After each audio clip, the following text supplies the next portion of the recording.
Right ఇక మరో breaking news చూస్తున్నాం. వివాదాలకు భూ కబ్జా ఆరోపణలకు కేర్ ఆఫ్ అడ్రస్ గా మారారు మాజీ ఎమ్మెల్యే జీవన్ రెడ్డి. తాజాగా ఆయనపై మరో కేసు నమోదు చేశారు.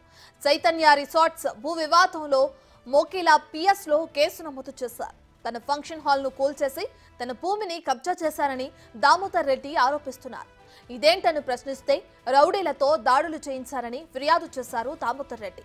కబ్జా చేసిన భూమికి రక్షణగా పంజాబీ గ్యాంగ్ ను ఉంచారని చెబుతున్నారు. దామోదర్ రెడ్డి ఫిర్యాదుతో జీవన్ రెడ్డితో పాటు ఆయన కుటుంబ సభ్యులపైన కేసులు నమోదు చేశారు.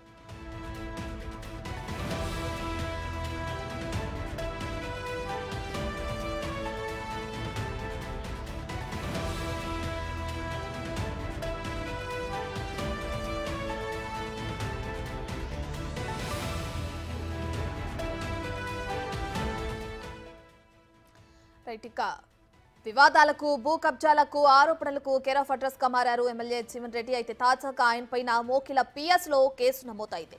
దామోదర్ రెడ్డి అనే వ్యక్తి భూమిని ఆయన కబ్జా చేశారంటూ కూడా ఆయన పిఎస్ లో కంప్లైంట్ ఇచ్చారు. ఇక దాని తర్వాత జీవన్ రెడ్డి పైన అతని కుటుంబ సభ్యులపైన కూడా కేసు నమోదు చేయడం జరిగింది. ఇదేంటని ప్రశ్నిస్తే రౌడీలతో దాడులు చేయిస్తున్నారని కూడా ఫిర్యాదు చేశారు దామోదర్ రెడ్డి. కబ్జా చేసిన భూమికి రక్షణగా కూడా అక్కడ కొంతమంది పంజాబీ గ్యాంగ్ ను కూడా ఉంచారని చెప్పి దామోదర్ రెడ్డి ఆరోపిస్తున్నారు. జీవన్ రెడ్డిపై మరో కేసు కూడా నమోదవటం చూస్తున్నాం. జీవన్ రెడ్డితో పాటు ఆయన కుటుంబ సభ్యులపైన కూడా ఈ భూ వివాదానికి సంబంధించి కేసులు కూడా నమోదు చేశారు పోలీసులు.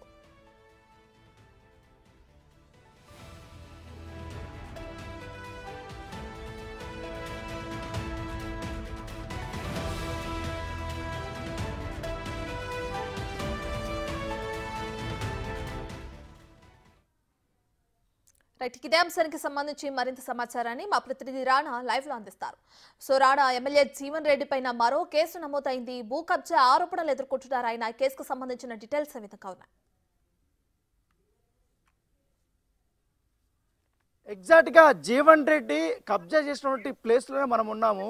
ఏదైతే మాయ మాటలు చెప్పి దాదాపు 115 ఎకరాల దాకా కూడా ఎంత ఈజీగా కొట్టేద్దామని అనుకుంటే అంత ఈజీగా కొట్టేద్దాం అనుకున్నారు. ఎందుకంటే ఈ ల్యాండ్ ఓనర్కి అనేక అబద్ధాలు చెప్పి ఈ ల్యాండ్ని తీసుకున్నట్టుగా మనకు సమాచారం. ఎంఓయూ రాసుకున్నట్టుగా ఇప్పటికే ఆయనకి 15 కోట్ల రూపాయలకు సంబంధించినటువంటి మరొక ప్లాట్ ఇస్తారనేసి, మరొక కమర్షియల్ ప్లాట్ ఇస్తారనేసి, దాంతోపాటు 30,000 స్క్వేర్ యార్డ్ సంబంధించినటువంటి ల్యాండ్ ఇస్తారనేసి అనేక రకాలుగా కూడా మభ్యపెట్టి వాటిని ఏమీ ఇవ్వకుండా పైగా తన సొంత భూమిని కూడా తన చేతుల్లో పెట్టుకుని కబ్జా చేశాడంటూ కూడా సామా దామోదర్ రెడ్డి ఇప్పటికే మోకిలా పోలీస్ స్టేషన్లతో పాటు అలాగే చేవేల పోలీస్ స్టేషన్లో కూడా ఆయన కేసు పెట్టినటువంటి నేపథ్యం అయితే కనపడుతుంది. దాదాపు 3 సంవత్సరాల పాటు కూడా ఆయన అనేక రకాలుగా కూడా పెద్దవాళ్ళందరినీ కూడా తిరిగినప్పుడు కూడా ఆయనకి న్యాయం జరగలేదు. ఇప్పుడు కొత్తగా వచ్చినటువంటి గవర్నమెంట్ వల్ల మరొకసారి ఈ యొక్క మొత్తం ప్రాబ్లం అంతా కూడా ఆయన తీసుకురావడం జరిగింది. పోలీసులకు చెప్పిన తర్వాత వారు కూడా ఎంక్వైరీ చేసిన తర్వాత ఈ కేసులు నమోదు చేసినటువంటి నేపథ్యం ఇప్పుడు మనం చూస్తున్నటువంటి ఈ ప్లేసే ఆల్రెడీ సామా దామోదర్ రెడ్డి ఆయన సొంత డబ్బులతోనే ఈ ప్లేస్ అంతా మొత్తం ఆయన డెవలప్ చేసుకున్నాడు. ఈ రిసార్ట్ని అంతా కూడా ఆయనే పెట్టుకున్నప్పటి నేపథ్యం ఏర్పడుతుంది. సో ఆయనే మొదటి నుంచి కూడా నడిపిస్తున్నాడు. కాకపోతే ఈ పక్కన బట్టి దాదాపు ఈ ఎకరాల్లో ఎక్కువగా ప్లాట్స్ కూడా ఉన్నాయి కాబట్టి ఓపెన్ ప్లాట్స్ వాటిని కూడా అమ్మిపిస్తాను, పైగా మీ పూర్తి స్థాయిలో నాకు ఈ ల్యాండ్ అంతా కూడా అప్పచెప్తే దీన్ని డెవలప్మెంట్ చేసి మీ వ్యాపారాన్ని అభివృద్ధి చేసి పెడతాను, దాంట్లో పర్సంటేజ్ తీసుకుంటాను అనే టైప్లో ఆయన చెప్పినట్టుగా మనకు సమాచారం ఉంది. అయితే అప్పుడైతే బీఆర్ఎస్ గవర్నమెంట్ ఉంది, పైగా ఎమ్మెల్యేగా కూడా పనిచేస్తున్నాడు, పైగా ఇంట్రెస్ట్గా ఉన్నాడు, ఖచ్చితంగా కూడా ఆయన చేస్తాడనే ఉద్దేశంతో మేము ఇచ్చాము. కానీ ఇలా దొంగ మాటలు మట్టి అబద్ధాలు చెప్పి ఈ రకంగా మమ్మల్ని మోసం చేసి మా ప్రాపర్టీస్లోకి వచ్చి మమ్మల్ని కూడా ఈ లోపలికి రానికుండా చేశాడనేది కూడా సామా దామోదర్ రెడ్డి చెప్తున్నట్టు నేపథ్యం పడుతుంది. ఇప్పుడు విజువల్లో మనం చూస్తున్నట్టు ఈ ప్లేస్ అంతా కూడా దాదాపు 115 ఎకరాలు ఉంటుంది. అనేక రకాల సముదాయాలు కూడా ఇక్కడ కట్టారు. ఈ ల్యాండ్ అంతా కూడా తన గుప్పిట్లో పెట్టేసుకున్నాడు జీవన్ రెడ్డి అనేసి కూడా. ఇన్ని రోజులు వాళ్ళు అసలు లోపలికి రావడానికి కూడా వాళ్ళు భయపడిన నేపథ్యం పడుతుంది. దాదాపు 30-40 మంది రౌడీల్ని కూడా ఈ ప్లేస్లోనే వారు పెట్టి లోపలికి ఎవరిని రానికుండా కూడా ఇన్ని రోజులు చేశారు. కాకపోతే ఇప్పుడు ఎప్పుడైతే కేసులు నమోదైన తర్వాత జీవన్ రెడ్డికి సంబంధించిన మనుషులందరూ కూడా ఇక్కడి నుంచి పరారైనటువంటి నేపథ్యం కనపడుతుంది. ఇక్కడ మన మీదకి వస్తుందన్న భయంతో కూడా మీ బీహార్ నుంచి కానీ ఇతర రాష్ట్రాల నుంచి కూడా కొంతమంది సెక్యూరిటీ కోసం జీవన్ రెడ్డి ఇక్కడ పెట్టినట్టుగా తెలుస్తుంది. వాళ్ళు కూడా ఇక్కడి నుంచి లేనటువంటి నేపథ్యం పడుతుంది. సో ప్రస్తుతం అయితే ఏదైతే సామా దామోదర్ రెడ్డికి సంబంధించిన కుటుంబ సభ్యుల పేర్లు కానీ ఆయన పేరు కానీ పూర్తిగా చెరిపేసి ఈ రిసార్ట్లకు కానీ వీటికి కానీ జీవన్ రెడ్డికి సంబంధించిన పేరు పెట్టుకున్నారు. సో దానిపైన కూడా వారు అభ్యంతరం వ్యక్తం చేశారు. ఎందుకంటే ఇంత పెద్ద ల్యాండ్లో 69 ఎకరాల దాకా కూడా 63 ఎకరాల దాకా కూడా ఆయన డెవలప్మెంట్ చేస్తామని చెప్పాడు. మిగతా ల్యాండ్ అంతా కూడా దామోదర్ రెడ్డికి, దానికి మాత్రమే వారు ఎంఓఏ చేసుకున్నారు. సో ఎంఓఏ చేసుకున్న దీనికి మిగతా ల్యాండ్ కూడా కబ్జా చేసి ఎవరైతే ఆల్రెడీ కొనుక్కున్నారో రిజిస్ట్రేషన్ చేసుకున్నారో వాళ్ళని కూడా ఆ ప్లాట్ ఓనర్స్ కూడా లోపలికి రానియకుండా ఇన్ని రోజులు దౌర్జన్యం చేశారంటూ కూడా ఆయన అనేక రకాలుగా కూడా ఫిర్యాదులు చేశారు. దానికి ఇవాళ ఇటు మోకిలా పోలీసులు కానీ ఇటు చెవెల పోలీసులు కానీ ఆల్రెడీ ఇన్వెస్టిగేషన్ చేసి ఇప్పుడు జీవన్ రెడ్డి పైన అలాగే వారి కుటుంబ సభ్యులపైన కూడా కేసులు నమోదు చేసినటువంటి నేపథ్యం కనపడుతుంది. సో దామోదర్ రెడ్డి ఒకటే చెప్తున్నాడు, ఎందుకంటే 6 సంవత్సరాలు నన్ను ముప్పు తిప్పలు పెట్టాడు, నా హెల్త్ బాగాలేకన్నా పోయింది, నా కుటుంబ సభ్యులను కూడా వేధించాడు, నన్ను చిత్రహింసలు పెట్టాడు, ఇదేంటి ఇంత చేసావనేసి అడగడానికి వస్తే కూడా మా వాళ్ళపైన కూడా దాడులు చేపించాడు. సో నా సొంత భూమిలోకి నేను రావడానికి కూడా అనుమతి లేకుండా నన్ను ముప్పు తిప్పలు పెట్టాడు. పైగా నేను కేటీఆర్ దగ్గరికి వెళ్ళాను, హరీష్ రావు దగ్గరికి వెళ్ళాను, కవిత గారి దగ్గరికి వెళ్ళాను, ఇంతమంది దగ్గరికి వెళ్ళినా కూడా నాకు న్యాయం జరగలేదంటూ కూడా దామోదర్ రెడ్డి తమ ఆవేదనని బిగ్ టీవీకి ఆయన చెప్పిన నేపథ్యం. కాబట్టి ఎప్పుడైతే గవర్నమెంట్ మారిన తర్వాత రేవంత్ రెడ్డి ముఖ్యమంత్రి అయిన తర్వాత ఒక హోప్ వచ్చింది. ఇప్పుడు నాకు ఆయన ఒక గాడ్ ఫాదర్ లాగా అనిపిస్తున్నాడు, నాకు న్యాయం చేయండి అనేసి కూడా ఆయన చెప్తున్నాడు. సో ఈ నేపథ్యంలో ఇప్పుడు కేసులు నమోదు అవ్వడం వల్ల, ఎందుకంటే 6 సంవత్సరాలు తిరిగినప్పుడు కూడా కేసులు ఎప్పుడు నమోదు కాలేదు, కనీసం పోలీసులు కూడా పట్టించుకోరు. సో ఇప్పుడు పోలీసులు కొత్త సిపి వచ్చారు, అందరూ వచ్చారు కూడా, కాబట్టి నేను ఏదైతే ఇచ్చిన కంప్లైంట్ దాన్ని తీసుకుని వాళ్ళు ఎంక్వైరీ చేస్తున్నటువంటి నేపథ్యం అయితే కనపడుతుంది. ఖచ్చితంగా కూడా జీవన్ రెడ్డి చేసినటువంటి మోసాన్ని బట్టబయలు చేయాలి. ఎందుకంటే ఇది సాదాసీదా 1-2 కోట్లకు సంబంధించినటువంటి ప్రాపర్టీ కాదు, 100 కోట్ల రూపాయలకు సంబంధించినటువంటి ప్రాపర్టీ. ఎందుకంటే ఇటు మోకిలాలో కానీ అటువైపు 1 ఎకరం 100 కోట్ల రూపాయల వరకు కూడా పలికినటువంటి సిచ్యువేషన్ కూడా మనం చూసాం. ఎందుకంటే హెచ్ఎండిఏ ప్లాట్స్కి అప్పుడు వేలంపాటు వేసినప్పుడు కూడా అంతే రీతిలో కూడా డబ్బులు వచ్చాయి. సో ఈ నేపథ్యంలో దాని పక్కన ఆనుకున్నటువంటి ప్లాట్ కాబట్టి, దగ్గరలో ఉన్నటువంటి మొత్తం ల్యాండ్ కాబట్టి కొంత భాగం చేవేళ్ళ దీనికి పరిధిలోకి వస్తే, మరి కొంత భాగం ఎక్కువగా ఇటు మోకిలాకి సంబంధించిన పోలీస్ స్టేషన్ పరిధిలోకి వస్తుంది. కాబట్టి ఈ ల్యాండ్కి వాల్యూ కూడా చాలా కాస్ట్ ఎక్కువగా ఉంది. పైగా ఇక్కడ ఫంక్షన్ హాల్తో పాటు రిసార్ట్లు మిగతా సంబంధించిన అన్నీ కూడా ఇక్కడ వారు కట్టుకున్నారు, ఆల్రెడీ డెవలప్మెంట్ చేసుకున్నారు. సో దాదాపు 6 సంవత్సరాల పాటు నుంచి ఎటువంటి డెవలప్మెంట్ లేకుండా దామోదర్ రెడ్డి కట్టినటువంటి ఈ ప్లేస్లోనే జీవన్ రెడ్డి కేవలం పేరు మాత్రం పెట్టుకొని ఇక్కడంతా కూడా అసాంఘిక కార్యక్రమాలు ఈ యొక్క రిసార్ట్లో చేశారనేది కూడా ఆయన చెప్తున్నారు. అనేక సార్లు ఫిర్యాదులు వచ్చినప్పుడు కూడా అప్పుడు వాళ్ళనే లోపలికి రానియలేదు. సో ఈ నేపథ్యంలో పైగా గవర్నమెంట్లో ఉన్నారు, పెద్ద పెద్ద వాళ్ళ పేర్లు చెప్పి మమ్మల్ని బెదిరించారు, పైగా వాళ్ళు కూడా న్యాయం చేయలేదంటూ కూడా ఆయన దామోదర్ రెడ్డి చెప్తున్న నేపథ్యం. కాబట్టి ఇప్పుడు 2 కేసులు నమోదయ్యాయి. కాబట్టి ఒకటి చెవెళ్ళ పోలీస్ స్టేషన్ పరిధిలో, మరోవైపు మోకిలా పోలీస్ స్టేషన్ పరిధిలో ఈ ల్యాండ్కి సంబంధించినటువంటి విషయంలో కేసులు నమోదైన నేపథ్యంలో దానిపైన పూర్తి స్థాయిలో వారు దర్యాప్తు చేస్తున్నారు. మనం ఒక్కసారి ముందుకు వెళ్ళడానికి ప్రయత్నిద్దాం. ఇప్పుడు ఈ భాగం కేవలం రీసార్ట్కి సంబంధించినటువంటి భాగం మాత్రమే.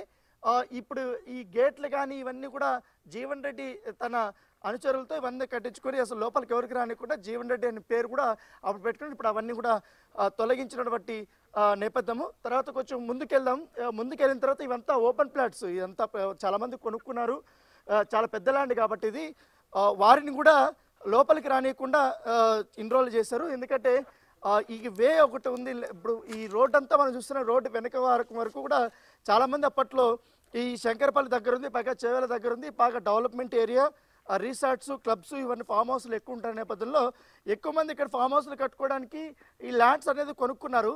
సో వాళ్ళకి కూడా ఇక్కడ లోపలికి రానిటువంటి సిచ్యువేషన్ అయితే కనపడుతుంది. మరోవైపు నేను ఒక లెఫ్ట్ సైడ్ విజువల్ చూపిస్తాను, అక్కడ ఒక కమాన్ కనిపిస్తుంది. ఆ మెయిన్ ఎంట్రన్స్ ఏదైతే ఉందో ఆ మెయిన్ ఎంట్రన్స్ నుంచి ఎవరిని కూడా లోపలికి రానిటువంటి సిచ్యువేషన్. ఇన్ని రోజులు Jeevan Reddy farm house, Jeevan Reddy club, Jeevan రెడ్డికి సంబంధించినటువంటి క్లబ్ హౌస్ ఇవన్నీ కూడా ఆయన పేర్లు పెట్టుకున్నారు. ఇప్పుడు ఆ పేర్లంతా కూడా తొలగించినటువంటి నేపథ్యం అయితే కనపడుతుంది. ప్రస్తుతం అయితే తన ల్యాండ్కి సంబంధించినటువంటి విషయం కాబట్టి దామోదర్ రెడ్డి తన మనుషులతో ఇక్కడికి వచ్చారు. పోలీసులు పర్మిషన్ తీసుకొని ఆల్రెడీ ఆయన ఇక్కడికి వచ్చినటువంటి నేపథ్యం కనపడుతుంది. ఎందుకంటే గతంలో దామోదర్ రెడ్డికి సంబంధించిన వారి తండ్రి పేరు జీవన్ రెడ్డి తెరిపేసి తన పేరు రాసుకున్నాడు. సో మొత్తం చాలా చౌకగా డెవలప్మెంట్ చేస్తాననేసి కొంత భాగం తీసుకొని మొత్తం ల్యాండ్ని, దాదాపు ఇన్ని ఎకరాలు ఉంది కాబట్టి ఇలాంటి మొత్తం ల్యాండ్ని కబ్జా చేయడానికి ప్రయత్నించారు. తన గుప్పెట్లో పెట్టుకొని దాదాపు ఇన్ని సంవత్సరాల పాటు తనను ముప్పు తిప్పలు పెట్టారంటూ కూడా దామోదర్ రెడ్డి తన ఆవేదనను వ్యక్తం చేసినటువంటి ఆ నేపథ్యం అయితే కనపడుతూ వారి కుటుంబ సభ్యులు అందరూ కూడా చాలా ఇబ్బందులు పడ్డారు. ఎందుకంటే చాలా పెద్ద కాస్ట్ ఉన్నటువంటి ల్యాండ్ కాబట్టి వాళ్ళు ఎవరికి చెప్పుకోలేక ఇన్ని రోజులు మదన పడ్డారు. ఇప్పుడు ప్రస్తుతానికైతే పోలీసులు కేసు బుక్ చేశారు కాబట్టి జీవన్ రెడ్డి కూడా నోటీసులు పంపించారు. తొందరగానే జీవన్ రెడ్డిని అరెస్ట్ చేస్తారని కూడా మనకు సమాచారం అందుతుంది. రైట్ రానా. అయితే ఇక చైతన్య రిసార్ట్స్ భూ వివాదానికి సంబంధించి సామా దామోదర్ రెడ్డి ఏమన్నారో ఒకసారి చూద్దాం. రాణిస్తలేడు భూములకు, మా భూములకు మమ్మల్ని రాణిస్తలేడు. అలా ప్లాట్లలో కొన్ని ప్లాట్లు రిజిస్ట్రేషన్ చేసినాం, వాళ్ళని రాణిస్తలేడు. అది 172 ఎకర్ లేఅవుట్ చేసినాం, అది దాంట్లోకి ఎవరు రాణిస్తలేడు, మమ్మల్ని రాణిస్తలేడు. తాళాలు వేసుకొని అక్కడ మరాఠీలో బీహార్లో ఎవరో గుండా లేక ఉన్నారు, వాళ్ళని చూస్తే భయం అవుతుంది. ఎవడని పోవాలంటే భయపడుతున్నారు. పోతే దామోదర్ రెడ్డి రమ్మానండి, మీరు ఎవడు రాని కానీ వెళ్ళగొట్టేస్తారు. వాడు అసలు వాళ్ళని చూస్తేనే వీళ్ళు భయపడేస్తారు ప్లాట్లోళ్ళు. ఏం చేయలేకపోతున్నాం. పోతే నేను ఒక్కని ఎక్కడ పోతే ఈ ఏజ్లో ఇక్కడ పోయి ఏం చేస్తాడు పోయి అంత. వాడు ఒకడు సురేష్ అంటాడు, వాళ్ళ దగ్గర వాచ్మెన్ ఉండే, వాచ్మెన్ అందరు వాడు అక్కడ గ్యాంగ్లంతా అదే భాష, మరాఠీ భాష మాట్లాడుకుంటూ ఉందరు. వాళ్ళందరూ కలిసి ఇది మన ఎవరిని లోపల రాకుండా చేయడము. ఓ బిల్డింగ్ కూలగొట్టడం, మళ్ళీ జిమ్ బిల్డింగ్ ఉండే, ఆ బిల్డింగ్ కూలగొట్టి నేను భవనం కడదాం అనుకున్నట్టు. అందులో ప్లాట్లు అమ్ముదాం మంచి రేట్లకు, 6,000 7,000 నేను అమ్మిస్తాను, నీ పైసలన్నీ నీకు వెళ్ళినాకనే నేను తీసుకుంటా, నాది కూడా ప్రాపర్టీ నీ పేరు మీద చేపిస్తా అని 3,000 గజాల విల్లా ఉన్నదని, అది 15 కోట్లు అని, అది మాకు లాస్ట్కు ఉన్నది 2,470 గజాలు. ఆ విల్లా పనికి రాకుండానే ఉన్నది. సరే అదే కమిట్మెంట్ అయినా తీసుకున్నాం. 15 కోట్ల మందమే తీసుకోవాలి ఆయన. 113 ఎకరాల ల్యాండ్ రిజిస్ట్రేషన్ చేసుకొని మాకు కమర్షియల్ ప్రాపర్టీ నాకు 64,000 సేఫ్టీ ఉన్నదని, 64,000 కాదు 60 సేఫ్టీ కూడా లేదు ఆయన దగ్గర. ఆయన ల్యాండ్ కాదు, ఆయన ఆడ తీసుకున్న డెవలప్మెంట్ అగ్రిమెంట్ లేదు. అంతా మమ్మల్ని మోసం చేసిండు. ఇక అతను కొన్ని రోజులకు మారుతా ఉన్నాడు. ఇక చేంజ్ అవుతుండు. మళ్ళీ ఒకసారి ఫోన్ చేస్తే లేపలే, ఇంటి దగ్గర పోయినాం, ఏం జీవన్ రెడ్డి ఫోన్ అయినా లేపకపోతే ఎట్లా మేము ఆడికి రావాలంటే ఇబ్బంది కదా అంటే, నీకు ఫోన్ చేస్తే లేపాలనా, నేను లేపాలనా నీకు? అది కొట్లాటగా రెడీ అవుతుండే ఆయన. అప్పుడు మా అడ్వకేట్తో అడిగితే కేసు వేద్దామనేది బాగాలేదు, అతను కొంచెం ఎక్కడెక్కడో క్యారెక్టర్ కూడా మాకు కూడా అర్థమవుతలేదు, కేసు వేద్దామని. అతనికి ఇచ్చిన ల్యాండ్ మీద మేము కేసు వేసినాం. మంత్రులకు చెప్పినాం, కవితమ్మకి చెప్పినాం, హరీష్ రావుకి చెప్పినాం. ఒక 10-15 రోజుల్లో సెటిల్ చేద్దామన్నా, ఇది బయటికి కూడా పక్కనియకండి వాళ్ళకి, వీళ్ళకి మీడియా వాళ్ళకని చెప్పింది కవితమ్మ. 15 రోజులు అయిపోయింది, ఇక నెల